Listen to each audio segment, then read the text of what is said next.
Greetings, friends. I come to you today in a libation of this seasonal overlay. These basic necessities of life are proportionately larger than every year before. We're ready to blow out upon this new year. Crisp financial assets, have fear, will be applied towards noble goals within the spectrum of 2011. I have given recently to the Matthew Shepard Foundation a donation to the Universal Life Church. After time, I will have collected enough data and of donations to form a quartering peace of mind and faith that restoration might be. But it is not that easy. With our church in play, we play the beat of a different drum.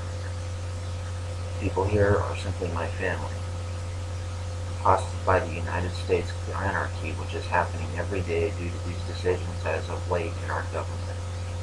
I wouldn't cross them as so hostile, no, not without this must be my country, so am I my country. Really, there is no telling what catastrophe could come up in next, just to be the negative supplement in place of what really may happen. These global powers still depend on the confidence of all natural elements of the earth. Alien abductions, miracles of life just springing up. Through these financial years, it is a possibility all marketing in the free market may have the biggest result in anything the United States to control without cannibalizing all norms of status and right.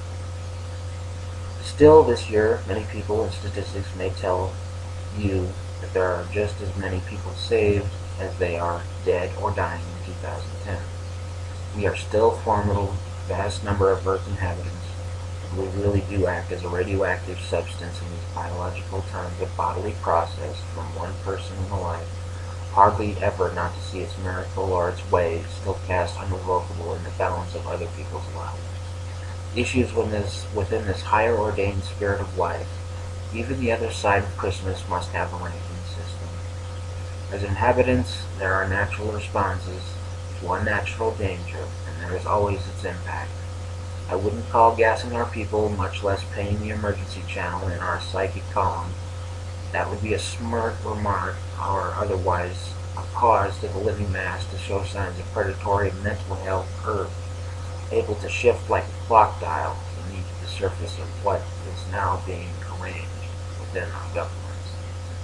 No, we are predators in the sense of our godly inclination to take part or take a prey from a flock, or as flocks may come while realizing value that one may have by the end and determinant of number of where we are cast with our wings to rank and solidified economical status. Cut and shuffled though we may be, well, that's all for the cryptic insinuation about combine institutional effects.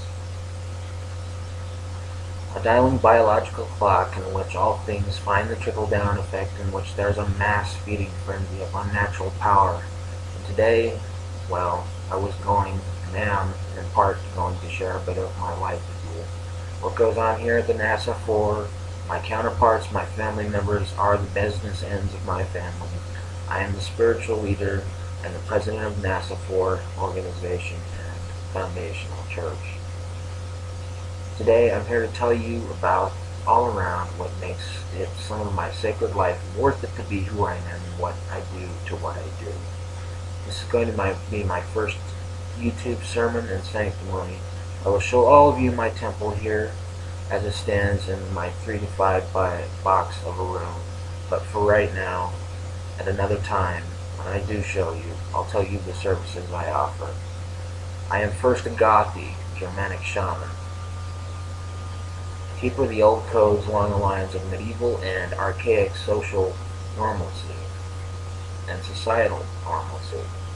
I study the graphs and the tombs of these histories of mankind, where I stand in it, how the cryptological tests of faith may be divined. I do that as well.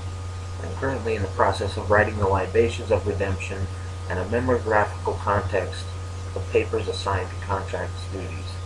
Secondly, I am a parochial Catholic-based teacher, brought up in a Catholic home. Our roots may run well back into the kingdom of the French and the reign of King Otto of Germany, as in the Catholic Roman Knights.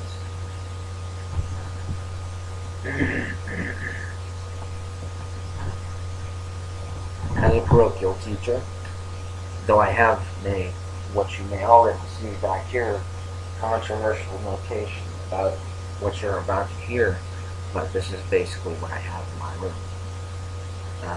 And there's a lot of talk here that I have to go through first, but I'll get back to you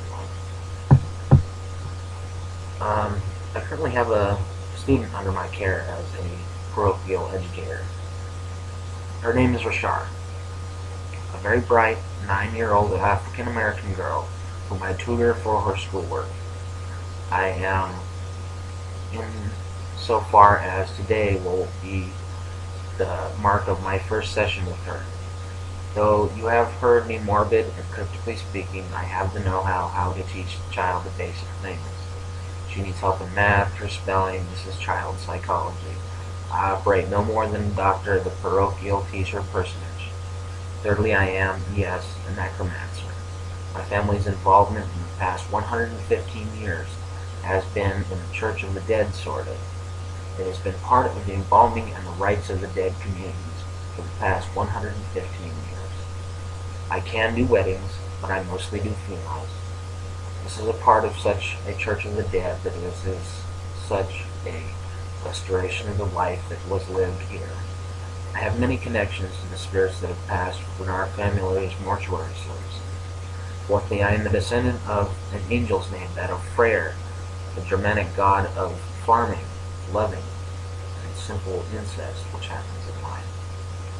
As far as my mythology may be involved, it is a stain that one makes its mark as a sign of deliverance from this world and to walk between as I do.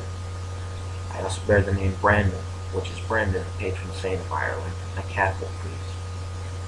Far back in the tombs of wood that I have explored, and much of my art and much now comes to its destination as far as the works for me, and what I understand about my being out there in public and most likely within a crosshair, I still work hard for a charitable service abroad as a jeweler and a sculptor. At work, I have intended to invest in such as a crypt for my dead. I have a lot of life already planned out for me, as I will buy a cemetery plot and the ground upon which it lays. My intent is to haunt my way through the shadows to get back to the roots of a better generation of life. Here, with this, I have stated the controversial nature of ethics, but one fairly well taught if you can survive 8 months homeless, and having fully paid in the oath to your God of choice, and having direct acts to its services. This flame I was born with on December 13th of last year, saved by Christ, baptized in the winds of redemption. I am a gimbal rocking, cryptographs of life's ultimate pursuits. This is the start of a road ahead of me, which is in such an invigorating pull. Thank you.